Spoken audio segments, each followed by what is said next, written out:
Imagine you're handed the most impossible construction job in human history. No steel, no concrete, no modern machinery, and your employer, a god king who believes he speaks directly to the heavens, points to a soggy, waterlogged swamp and says, "Build me a mountain there." Not a small structure, not a modest shrine. A towering, multi-story temple complex that will rise so high into the sky that the gods themselves can descend and walk among men. A structure so massive that it will cast shadows across an entire city, and it needs to last forever. Oh, and one more thing. If it sinks, if it cracks, tilts, or crumbles into the mud, you don't get a bad performance review. You don't get fired. In ancient Mesopotamia, failure on that scale likely meant your life. So here is the question that has haunted archaeologists, historians, and engineers for decades. How did ancient builders, working thousands of years before modern geotechnical science even existed, construct some of the most colossal structures the ancient world had ever seen, on ground so soft and unstable that modern construction companies today still consider it an engineering nightmare? How did the Ziggurats of Mesopotamia stand for thousands of years without vanishing into the earth? The answer is not magic. It is not coincidence. It is one of the most brilliant, overlooked engineering stories in all of human history. And by the time this video is over, you will never look at ancient civilizations the same way again. The problem: building on a swamp. To truly appreciate the genius of the Ziggurat builders, you need to understand just how hostile their environment was. Mesopotamia, the land between the Tigris and Euphrates rivers in what is now modern-day Iraq, is one of the birthplaces of human civilization. It gave the world writing, law, mathematics, and the very concept of the city. But from a construction standpoint, southern Mesopotamia, the region known as Sumer, is essentially a giant, flat, waterlogged sponge. The entire region sits on an alluvial plain, meaning it was formed over thousands of years by river sediment washing down and depositing layer after layer of fine silt and clay. This soil is soft, unstable, and saturated with water for much of the year. When the Tigris and Euphrates flooded annually, which they did with almost religious regularity, the ground turned into something close to liquid. Heavy structures built carelessly on this kind of ground don't just settle, they tilt, crack, and eventually disappear entirely. And yet, the Sumerians, the Babylonians, and the Assyrians chose this exact ground to build some of the largest religious monuments ever constructed. The Great Ziggurat of Ur, built around 2100 BCE, originally stood over 30 meters tall and had a base footprint of 64 by 45 meters. The Etemenanki in Babylon, widely believed to be the real-world inspiration for the Tower of Babel, may have reached heights of 90 meters. These were not small buildings. These were artificial mountains, and they were built on mud. So how on earth did they pull it off? The secret weapon: the brick itself. The first part of the answer lies in the most humble material imaginable: the mud brick. But not just any mud brick. The Mesopotamians understood their local materials with a sophistication that took modern scientists centuries to fully appreciate. Ancient builders in this region used two types of bricks. Sun-dried mud bricks were used for the interior bulk of the structure because they were cheap, abundant, and easy to produce in massive quantities. But the exterior surfaces of the ziggurats were lined with kiln-fired bricks, baked at high temperatures until they became hard, dense, and remarkably resistant to water.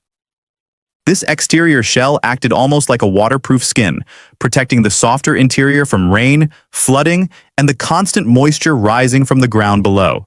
But the builders didn't stop there. Between layers of bricks, archaeologists have discovered something extraordinary: woven reed matting embedded directly into the structure at regular intervals. At first glance, this seems almost laughably primitive. Reeds? In a building meant to last forever? But this was actually a stroke of pure genius. The reed layers acted as a form of ancient tensile reinforcement, binding the structure together horizontally and distributing stress across a wider area, much like how rebar functions in modern reinforced concrete. The reeds also had a secondary benefit. They allowed moisture to drain and escape from within the structure, preventing the dangerous buildup of water pressure that would otherwise cause the bricks to crack and the walls to fail. The shape that saved everything but brilliant materials can only take you so far. The real masterstroke of ziggurat engineering was the shape itself. Look at a ziggurat, and what do you see? A stepped pyramid. Each level is smaller than the one below it, creating a series of receding terraces that climb toward the sky. This is not just an aesthetic choice. This shape is an engineering solution to the exact problem of building on soft ground. The stepped tapering design meant that the weight of the structure was distributed across an enormous base footprint. The wider the base, the more ground surface area the structure presses against, and the lower the pressure on any single point of soil beneath it. Modern engineers call this concept bearing pressure management, and it is a cornerstone of foundation design to this day. The Mesopotamians had no textbooks explaining this principle. They learned it through centuries of observation, failure, and refinement, and they mastered it completely. The thick walls at the base of most ziggurats were also deliberately massive, far thicker than would be strictly necessary just to hold up the floors above. This extra bulk added dead weight low to the ground, lowering the structure's center of gravity and making it dramatically more resistant to the kind of slow, uneven settling that destroys buildings on unstable soil. The drainage system. Ancient hydraulic engineering. Here is where the story gets even more impressive. The Mesopotamian builders understood something that many people forget. It is not just the weight of a building that destroys it on soft ground. It is water. Water that seeps in, saturates the soil, reduces its load-bearing capacity, and turns solid ground into something closer to quicksand. To fight this, ziggurats were built with sophisticated internal drainage systems.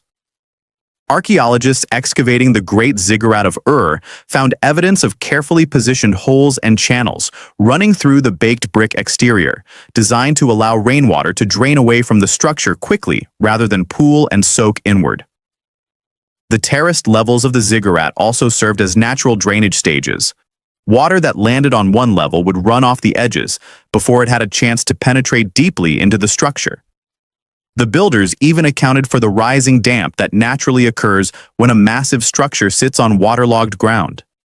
The dense fired brick base layers and the reed matting work together to slow and redirect this upward moisture movement, protecting the structural core from the inside out. The human factor. Knowledge passed through generations. None of this happened by accident, and none of it happened overnight. The ziggurat tradition in Mesopotamia spans roughly 3,000 years. Builders were not starting from zero each time. They were inheriting centuries of accumulated knowledge. A living engineering tradition passed from master to apprentice, from one dynasty to the next, refined through hard-won experience. When a ziggurat cracked or settled unevenly, that information was studied and absorbed. When a foundation technique worked, it was repeated and improved upon. Ancient cuneiform texts record not just the religious significance of these structures, but the organizational complexity behind their construction. The logistics of mobilizing thousands of workers, sourcing materials from across the region, and coordinating multi-year building campaigns with remarkable precision. These were not primitive people swinging sticks at dirt. These were professional engineers operating within sophisticated institutional systems, solving real-world problems with the tools and knowledge available to them, and doing it extraordinarily well. Conclusion: what the ziggurats really tell us. The ziggurats of Mesopotamia did not survive thousands of years because the gods protected them. They survived because the people who built them were brilliant, careful, and deeply knowledgeable about the world they lived in. They looked at the worst possible building conditions on Earth and engineered their way through every single challenge. The soft soil, the flooding, the moisture, the crushing weight, using nothing but observation, ingenuity, and generations of hard-won wisdom. The next time someone tells you that ancient people were primitive, remind them of a mud brick mountain rising from a swamp, still standing after 4,000 years. That's not primitive. That's genius. And if you want more stories about the engineering secrets hiding inside ancient history, make sure you subscribe, because we are just getting started.